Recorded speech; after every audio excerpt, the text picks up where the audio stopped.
नाजरीन आदाब, मुंसिफ टीम में आपका खैर मकदम है। आप देख रहे हैं मुंसिफ न्यूज़। सबसे पहले नजर डालते हैं हेडलाइंस पर।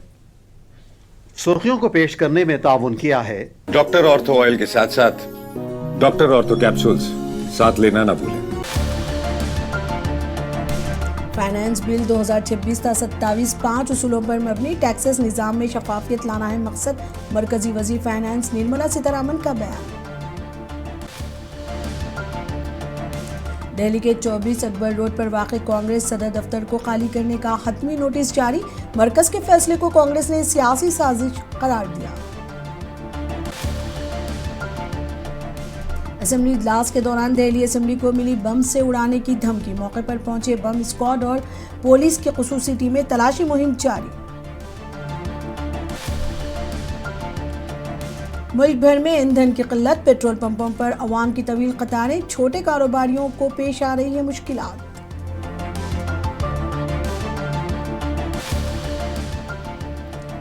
हैदराबाद में SFI का चलो असेंबली एहतजाज, ज़ेर इल्तिवा स्कॉलरशिप जारी करने का मुतालबा, दर्जनों तलबा गिरफ्तार।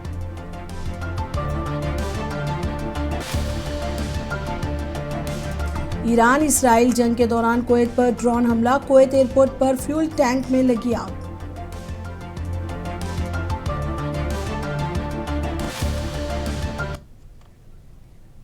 अब खबरें तफसील से। मरकजी वजीर फाइनेंस निर्मला सीतारमण ने फाइनेंस बिल 2026-27 पेश किया। उन्होंने कहा कि ये बिल 5 वाज़ेह और बुनियादी उसूलों पर मबनी है, जिनका मकसद मैशियत को मुस्तहकम करना और टैक्सेस निज़ाम को मज़ीद मौसर बनाना है। निर्मला सीतारमण ने कहा कि हुकूमत एतमाद पर मबनी टैक्सेस इंतज़ामिया को फ़रोग़ दे रही है ताकि टैक्सेस दहिंदगान को सहूलत फराहम की जा सके और निज़ाम में शफाफियत लाई जा सके। उनके मुताबिक हुकूमत आम शहरियों के लिए ईज़ ऑफ लिविंग और कारोबारी तबके के लिए ईज़ ऑफ डूइंग बिजनेस को बेहतर बनाने के लिए मुसलसल इक़दामात कर रही है। And this finance bill of 2026-27 therefore rests on 5 clear principles, sir. First one is there is a trust-based tax administration that is being improved upon. Actually, we are reducing unnecessary hardship for honest taxpayers. You can see various aspects of it in my response to various questions and clarifications sought by members. I will elaborate on it.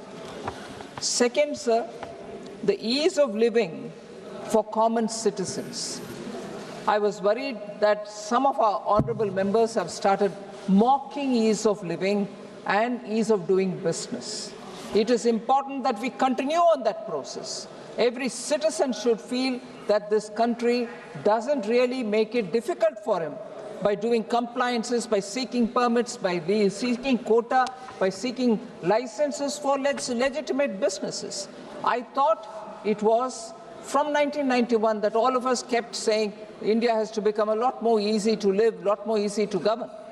So it was astonishing for me to hear some members talk about ease of living and ease of doing business as not so significant, not so important. I think it is important. नई दिल्ली के 24 Akbar road पर वाक़ Congress party के सदर दफ्तर को खाली करने के लिए हतमी नोटिस जारी कर दी गई है।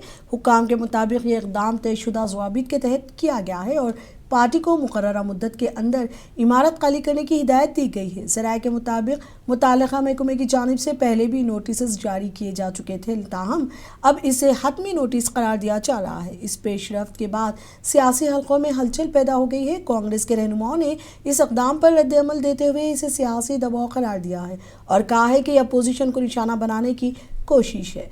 पार्टी का कहना है कि वो इस मामले पर कानूनी मशावरत कर रही है और आइंदा के लाइहा अमल का जल्द ऐलान किया जाएगा।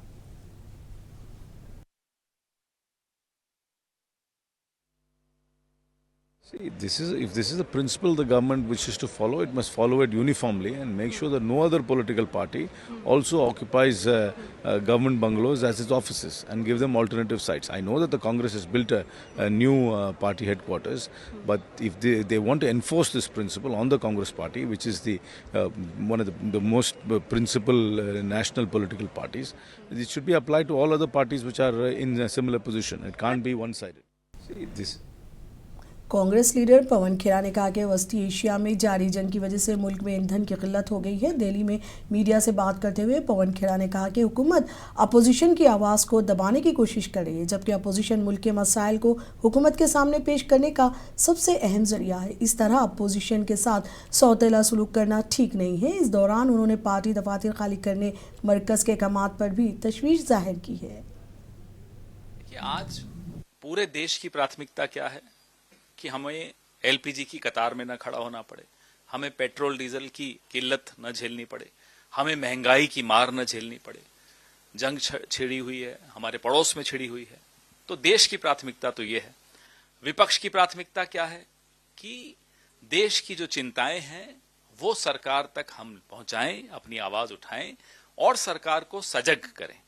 लेकिन सरकार की प्राथमिकताएं क्या हैं? सरकार की प्राथमिकता है कि देश को हेडलाइन बदल बदल के व्यस्त रखो, विपक्ष का मुंह बंद करो और जो गलतियां कर रहे हो, जानबूझकर कर रहे हो, कॉम्प्रोमाइज हो इसलिए कर रहे हो, दबाव में कर रहे हो, ब्लैकमेल हो रहे हो, जो भी हो रहा हो, वहां लोगों का ध्यान न जाए।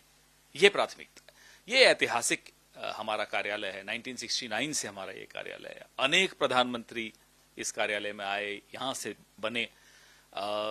आज हम पूरे देश के किसी जिले में देखें, भाजपा के आरएसएस तक के बड़े बड़े आलीशान कार्यालय बनाए जा रहे हैं। हमारा एक दौर था, आगे भी आएगा, उस दौर में भी हमने इस तरह की सौतेला व्यवहार नहीं किया हमारे विपक्षियों के साथ। उनके कार्यालय भी बनने दिए, उनको जमीनें अलॉट की, हमने सब कुछ वो किया जो करना चाहिए था। आज लुटियंस दिल्ली में ही अगर आप देखें तो बीजेपी के पास अनेक प्रॉपर्टीज हैं। आप बीजेपी का जो नया 7 सितारा होटल जैसा कार्यालय है दिल्ली में, उसके सामने एक और उन्होंने बनाया विस्तार के नाम से। कहां से आ रहा है ये सब? नई दिल्ली में जारी असेंबली इजलास के दौरान दिल्ली असेंबली को बम से उड़ाने की धमकी मौसूल होने के बाद सिक्योरिटी इदारे अलर्ट हो गए। हुक्काम के मुताबिक धमकी मिलते ही पुलिस और दीगर सिक्योरिटी एजेंसियों ने फौरी कार्रवाई करते हुए असेंबली अहाते को घेरे में ले लिया। इतलात के मुताबिक बम डिस्पोजल स्क्वाड और डॉग स्क्वाड को भी मौके पर तलब कर लिया गया है, जबकि इमारत के अंदर और अतराफ में मुकम्मल तलाशी मुहिम जारी है। एहतियाती तदाबीर के तहत असेंबली में मौजूद अराकीन और अमले को महफूज मकामात पर मुंतकिल कर दिया गया।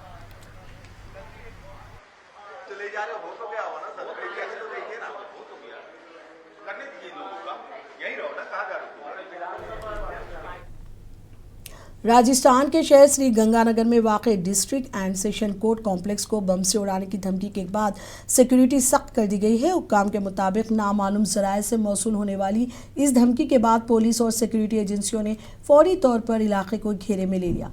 पुलिस, बम डिस्पोजल स्क्वाड और डॉग स्क्वाड ने अदालत के अहाते और अतराफ में मुकम्मल तलाशी मुहिम शुरू कर दी।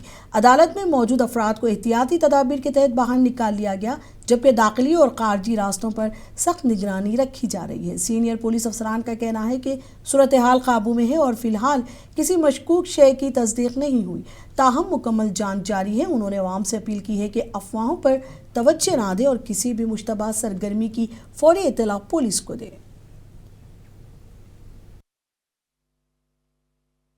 एक जरिए डाक पीजे साहब के यहाँ प्राप्त हुई थी, जिसके अंदर जांच की जा रही है और जिसमें यही था कि भी कोई आतंकवादी हमला हो सकता है।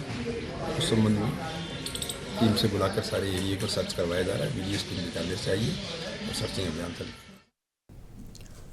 मुल्क भर में पेट्रोल की किल्लत से आवाम परेशान है। पेट्रोल पंपों पर तवील कतारें देखी जा रही हैं।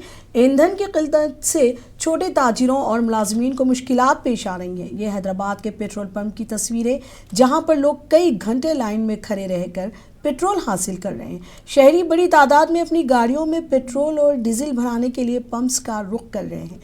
मुकामी अफराद ने मीडिया से बात करते हुए कहा कि उन्हें खदशा है कि आने वाले दिनों में ईंधन की दस्तयाबी मुतासिर हो सकती है, इसीलिए वो पेशगी इंतजाम कर रहे हैं। बाद शहरियों ने तवील इंतजार और बदनज़मी की भी शिकायत की। वाज़ेह है कि मशरिक़ वस्ता में जारी जंग की वजह से मुल्क में ईंधन की किल्लत हो गई है। नहीं मिल रहा बोल के आए ना, पेट्रोल नहीं मिल रहा, लाइन में ठहर के लेना पड़ रहा। शॉर्टेज नहीं मिल रहा बोले तो शॉर्टेज ही है ना। बता रहे तो सही क्या मालूम। अब पेट्रोल की तो दिक्कत नहीं रहे ना, अभी बंद होता क्या? साल भर चले वैसा पेट्रोल स्टॉक रहता। अभी ये लोग का ब्लैक मार्केटिंग को आप बाहर 200 रुपए में देते, ये ब्लैक करने के लिए गैस का वो कुछ भी शॉर्टेज नहीं है, मगर ये ब्लैक मार्केटिंग के लिए ये लोग का कर रहे सब। हाँ, वो कोई भी लेता, कौन लाइन में ठहरता, पैसे 200 रुपए देता चल जाता। गरीब आदमी आके लाइन में धक्का मुक्की मार पीट करके लेता। बड़े लोग का टैंक फुल करके चल जाते, 1000-2000 रुपए ज्यादा देती। पेट्रोल की वजह से, डीजल की वजह से लोग इतना परेशान में हैं, घंटे तरह पर क्यू लाइन में रह रहे। 1 घंटा हो गया क्यू में, पेट्रोल नहीं मिल रहा, डीजल नहीं मिल रहा। ये गवर्नमेंट इसका बंदोबस्त करना चाहिए। क्या फेक न्यूज है, सही न्यूज है, भगवान जाने, मगर गवर्नमेंट कोई प्रेस नोट नहीं रिलीज नहीं करे। पूरा पब्लिक में गलतफहमी पैदा हुआ है। सब जने पेट्रोल पंप के पास खड़े रह रहे। గవర్నమెంట్ ఏదో ఒకటి యాక్షన్ తీసుకోవాలి. అనవసరంగా పాండమిక్ అవుతున్నారు. అసలు మార్నింగ్ జాబ్ చేసే వాళ్ళందరూ టైం లేట్ అవుతుంది. గవర్నమెంట్ చెప్తున్నారు కానీ government of India, Telangana government, but I don't know why the people are pandemic. కానీ రియాలిటీ వేరే ఉంది. వాళ్ళు only they telling only social media, but reality if you come down this is completely different. Social మీడియాలో ట్విట్టర్లో కూర్చొని ఎంత అని చెప్తారు, కానీ రియాలిటీ చూడే వాళ్ళు ఇక్కడ వచ్చి ప్రొటెక్ట్ చేయాలి కదా. ఇక్కడ వచ్చి చెప్పాలి, పెట్రోల్ బంక్ వాళ్ళకి చెప్పాలి, లేదంటే వీళ్ళు పుట్ బోర్డ్ పాండమిక్ అవ్వద్దండి, ఖచ్చితంగా ఉందని చెప్పి. పీపుల్ ఏంటంటే already they face lockdown 2019. People are expecting already intentionally. Congress रुकने पार्लियामेंट चामला किरण कुमार रेड्डी ने मशरिक़ी वस्ता में जारी जंग पर तशवीश का इजहार किया। पार्लियामेंट के अहाते में मीडिया से बात करते हुए उन्होंने कहा कि मशरिक़ी वस्ता में जंग शुरू हुए 24 दिन हो गए हैं। 24 दिन बाद वज़ीर-ए-आज़म नरेंद्र मोदी पार्लियामेंट में जंग से मुताल्लिक़ बयान देते हैं और अंदरूनी तौर पर मरकज़ी हुकूमत इसराइल के साथ खड़ी है। उन्होंने कहा कि दुनिया भर में अमन की बरकरारी वक्त की अहम ज़रूरत है। दूसरी जानिब JMM लीडर महुआ मांझी ने भी दुनिया में अमन के क़याम पर जोर दिया। Narendra Modi ji, in regard to the West Asia war, it was started 25 days, 26 days back. He spoke on the floor of the House after 24 days.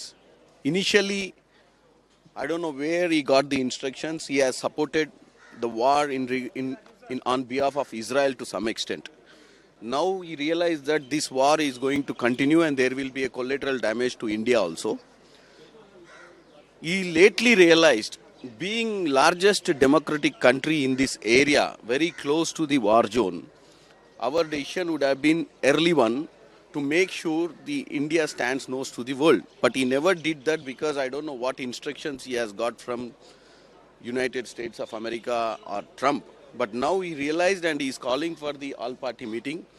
Okay, I think this is very late, but at least he has to find some constructive solutions in these meetings or on the floor because he didn't had a proper constructive ideas on the floor. क्योंकि ये एक वैश्विक संकट है और सबसे ये खतरा परमाणु युद्ध से है। तो हम लोगों को किसी भी तरह से इसमें सब कोई मिलजुल कर बिना पॉलिटिक्स के हमें देश की सुरक्षा करनी होगी। दुनिया में एक पहल करनी होगी शांति की। ये बहुत ज़रूरी है क्योंकि अगर परमाणु युद्ध होगा तो सिर्फ वो कंट्री तक सीमित नहीं रहता है, उसका इफ़ेक्ट पूरी दुनिया पे पड़ेगा, पूरी दुनिया तबाह हो सकती है। तो उन्हें रोकना बहुत ज़रूरी है और भारत हमेशा से पहल की है, भारत ने शांति की पहल तो वो भी करना है और अपने देश के लोगों को संकट से बचाना है। LPG गैस की कीमत बढ़ रहे हैं, पेट्रोल की कीमत बढ़ रही है, सब सामान महंगा हो रहा है। आने वाले दिनों में इसका क्या प्रभाव पड़ेगा, इसलिए हमें ऑल पार्टी मीटिंग में सभी बातों को रखना है और ये सिर्फ एक कोरम पूरा करने जैसा नहीं होना चाहिए। उत्तराखंड के देहरादून में वज़ीर आला पुष्कर सिंह धामी की ज़ेर सदारत एक अहम इजलास मुनक़िद हुआ जिसमें रियासत से मुतालिक कलीदी मसाइल पर तफसीली गौर व ख़ौस किया गया। इजलास के दौरान मुख्तलिफ महकमों के आला अफसरान और हुक्काम ने शिरकत की, जहाँ तरक्याती मनसूबों, अवामी फलाह व बहबूद की स्कीमों और इंतज़ामी अमूर का जायज़ा लिया गया। वज़ीर आला ने मुतल्लिक़ा हुक्काम को हिदायत दी कि जारी मनसूबों को बर वक्त मुकम्मल किया जाए और अवामी मसाइल के हल में तेज़ी लाई जाए। पुष्कर सिंह धामी ने कहा कि रियासत की तरक्की और अवाम की फलाह हुकूमत की अव्वलीन तरजीह है और इस सिलसिले में किसी किस्म की कोताही बर्दाश्त नहीं की जाएगी। उन्होंने शफाफियत और जवाबदही को यकीनी बनाने पर भी जोर दिया।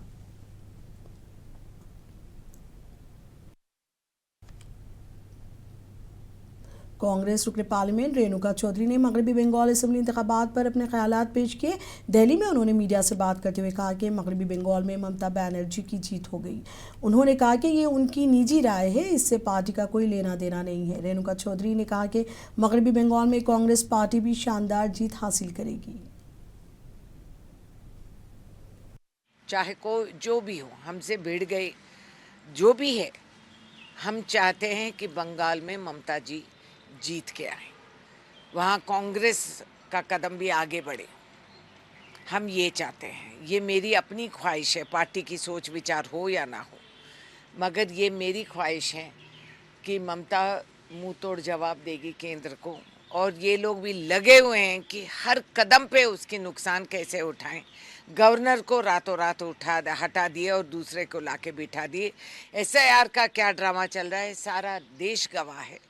और इतने सारे मुसीबतों को झेल कर अगर एक औरत लड़ रही है तो औरत के नाते मैं उसके साथ। मगरबी बंगाल असम्बली इंतखाबात से कबल सियासी सरगर्मियाँ तेज़ हो गई हैं। तृणमूल कांग्रेस से मुअत्तल शुदा MLA हुमायूं कबीर ने ऐलान किया है कि उनकी पार्टी ने ऑल इंडिया मजलिस इत्तेहादुल मुस्लिमीन के साथ इत्तेहाद कर लिया है। उन्होंने कहा कि इस इत्तेहाद के उम्मीदवारों की फहरिस्त आज शाम 4 बजे जारी की जाएगी। उधर मजलिस के सदर असदुद्दीन अवैसी ने भी इत्तेहाद की तस्दीक करते हुए कहा कि ये इश्तराक मुस्लिम अक़लियत की सियासी क़यादत को मजबूत बनाने के मकसद से किया गया है। वेस्ट बंगाल के इस असेंबली इलेक्शन में हम हमारे भाई जनाब हुमायूं कबीर साहब के साथ अलायंस में लड़ रहे हैं और हमारी पूरी कोशिश होगी कि अलायंस कामयाब हो। और साथ ही साथ ये भी मैं आपको बताना चाह रहा हूँ कि सीट्स कितने हम लड़ेंगे वो भी तय हो चुका है। 1-2-3 सीट है, उसके ऊपर बातचीत करके ख़त्म हो जाएगा, बड़ा मसला नहीं है। पूरी कोशिश यही है कि इस चुनाव में इस प्रदेश में मुस्लिम माइनॉरिटी की एक पॉलिटिकल लीडरशिप उभरे और स्ट्रेंथन हो, क्योंकि मेरा मानना यह है कि जितना गवर्नमेंट का एम्पिरिकल डेटा है, चाहे वो वेस्ट बंगाल का क्यों ना हो, गवर्नमेंट ऑफ इंडिया का हो या NSSO का डेटा हो, वो ये बताता है कि उन प्रदेशों में जहां पर मुस्लिम माइनॉरिटी का कोई पॉलिटिकल लीडरशिप नहीं है, उनके सोशल, इकोनॉमिक डेवलपमेंट या ह्यूमन डेवलपमेंट इंडिकेटर्स जो है बहुत ख़राब हैं। तो इसका एक ऑर्गेनिक कनेक्शन है पॉलिटिकल इंडिपेंडेंट लीडरशिप से, तो वो हमारी कोशिश होगी। और ये सिर्फ इस चुनाव की हद तक नहीं है, बल्कि ये अलायंस आगे भी जाएगा, हम आगे भी मिलकर काम करेंगे और इस मकसद के तहत एक ऑब्जेक्टिव लेकर हम जनता के दरमियान में जा रहे हैं और हमारे को यकीन है कि इंशाअल्लाह हम अपने इस पॉलिटिकल ऑब्जेक्टिव में कामयाबी हासिल करेंगे। लड़ाई के मैदान में मैं एक साथ लेके लड़ूंगी। कम से कम मेरा भाई, बड़ा भाई को मैं अपील किया, जो पश्चिम बंगाल को जो चुनाव आ रहा है ये दोनों फेज में, इसीलिए बड़ा भाई मेरा को साथ कम से कम 20 रैली के शामिल होंगे मेरा साथ। एक साथ जोड़ के दोनों भाई 20 का पहले से मुर्शिदाबाद से शुरू होगी, बाद में वो नॉर्थ बंगाल, मालदा, बीरभूम, मुर्शिदाबाद, उत्तर दिनाजपुर लेके आसनसोल लेके लास्ट तक वो कलकत्ता तक पूरे 20 एक साथ में बड़ा भाई मुझे साथ रहेगी। मैं फास्ट प्रोग्राम कर। PDP सरबराह महबूबा मुफ्ती ने आसिया इंदिराबी की सुनाई गई उम्र कैद की सज़ा पर अफसोस का इजहार किया। उन्होंने कहा कि इस पर नज़रसानी की ज़रूरत है। श्रीनगर में मीडिया से बात करते हुए महबूबा मुफ्ती ने कहा कि आसिया इंदिराबी पहले ही कई साल जेल की सज़ा काट चुकी हैं, अब उन्हें उम्र कैद की सज़ा देना ठीक नहीं है। महबूबा मुफ्ती ने उम्र कैद की सज़ा के निज़ाम को मुल्क भर से ख़त्म करने की मांग की है। देखिए, आसिया इंदिराबी साहिबा के साथ जो हमारे नज़रियाती बहुत इख्तिलाफ रहे हैं और उनकी जो उनका तरीक़ेकार है उसके साथ भी मुझे बहुत इख्तिलाफ रहे हैं, मगर एक इंसानियत का तकाजा है, एक औरत है, वो एक उम्र के उस पड़ाव पे है जहां मुझे लगता है कि इस पे नज़रसानी होनी चाहिए, क्योंकि ऑलरेडी उन्होंने बहुत साल जेल में गुजारे हैं। उनके जो शौहर थे उन्होंने कोई 30 साल जेल में गुजारे हैं। उनके बच्चे बेचारे पता नहीं कहाँ हैं, क्या है, उनका तो कोई कसूर नहीं है। और ये जो लाइफ इम्प्रिजनमेंट टिल लाइफ, यानी जब तक जिंदा है तब तक, तो ये लाइफ इम्प्रिजनमेंट मुझे लगता है पूरे मुल्क में अबॉलिश होना चाहिए। लाइफ इम्प्रिजनमेंट का मतलब होना चाहिए 14 साल जो पहले होता था। तो ऑलरेडी उन्होंने कई साल इसमें जेल में गुजारे हैं। मेरी ये गुजारिश होगी कि इसको रिकंसिडर किया जाना चाहिए। कई लोगों को हम मतलब जो गवर्नमेंट ऑफ इंडिया ने पैरोल पे रिहा किया। बेशक पाकिस्तान से मुबैना तौर पर मुंसलिक जासूसी नेटवर्क के खिलाफ कार्रवाई जारी है। गाजियाबाद में पुलिस ने मजीद 3 मुलजिमान को गिरफ्तार कर लिया है, जिसके बाद इस मामले में गिरफ्तार अफराद की तादाद बढ़कर 21 हो गई है। पुलिस हुकाम के मुताबिक गिरफ्तार मुलजिमान पर हसास मालूमात पड़ोसी मुल्क के भेजने का इल्ज़ाम है। पुलिस के मुताबिक गिरफ्तार अफराद में समीर उर्फ शूटर शामिल है, जो बिहार का भागलपुर का रहने वाला है और फिलहाल दिल्ली में मुकीम था। इस मुबैना नेटवर्क का अहम रुकन तब बताया जा रहा है। दिगर 2 मुलजिमान की शिनाख्त शामली ज़िले के समीर और शाहजहांपुर के शिवराज के तौर पर हुई है। ये दोनों मुलजिमान भी गाजियाबाद में रह रहे थे।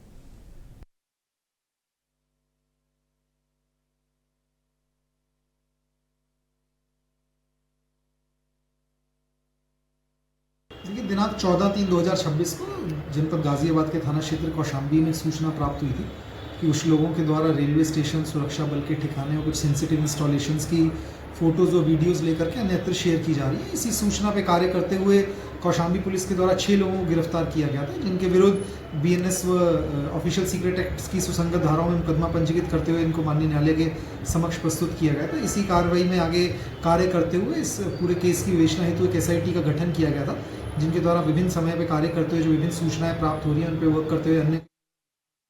हैदराबाद में स्टूडेंट्स फेडरेशन ऑफ इंडिया की जानिब से चलो असेंबली के नाम से एक बड़ा एहतजाजी मुजाहरा किया गया, जिसमें तलबा की बड़ी तादाद ने शिरकत की। मुजाहरीन ने तालीमी निज़ाम में इस्लाहात ज़ेर इल्तिवा, स्कॉलरशिप की फौरी अदायगी और रियासती बजट में तालीम के लिए 20% बजट मख्तस करने का मुतालबा किया। एहतजाज के दौरान तलबा ने बैनर्स और प्ले कार्ड्स उठा रखे थे, जिन पर हुकूमत के खिलाफ नारे दर्ज थे। मुजाहिरीन का कहना था कि हज़ारों तलबा के स्कॉलरशिप काफ़ी अरसे से रुके हुए हैं, जिसकी वजह से उनकी तालीम मुतासिर हो रही है। SFI के लीडरों ने मीडिया से बात करते हुए कहा कि अगर हुकूमत ने उनके मुतालबात पर फौरी कार्रवाई ना की तो एहतजाज का दायरा मज़ीद वसी किया जाएगा। उन्होंने कहा कि तालीम हर तालिब इल्म का बुनियादी हक़ है और इसमें किसी किस्म की कोताही बर्दाश्त नहीं की जाएगी। हालात कशीदा सूरत हाल इख्तियार कर जाने पर पुलिस ने एहतजाजी तलबा को गिरफ्तार कर लिया। కాంగ్రెస్ ప్రభుత్వం ఒక కమిషన్ ఇచ్చింది, ఆకులూరు మురళి కమిషన్. ఏదైతే 18% నిధులు ఇస్తే విద్యారంగానికి ఎలాంటి సమస్యలు ఉన్నాయంటే ఈ రాష్ట్ర మాత్రం 8% నిధులు చిత్తుచేట్టు నువ్వేసిన కమిషనే నీ లెక్కలే నువ్వు అమలు చేయకపోతే నువ్వు విద్యార్థులకు ఏం న్యాయం చేసినట్టు. ఇన్ని రోజులు కాంగ్రెస్ ప్రభుత్వం అధికారంలో వచ్చి 2 సంవత్సరాలైనా విద్యాశాఖ మంత్రిని కేటాయించి आंध्र प्रदेश के नंदियाल से बस हादसे की खबर है। आज आल सुबह कांगी ट्रैवल्स बस का टायर फटने के बाइस हादसा हुआ। बस बेकाबू होकर सड़क से उतरकर खेतों में जा घुसी। बताया जा रहा है कि प्राइवेट ट्रैवल्स की बस तिरुपति से हैदराबाद जा रही थी और इसमें तकरीबन 35 मुसाफिर सवार थे।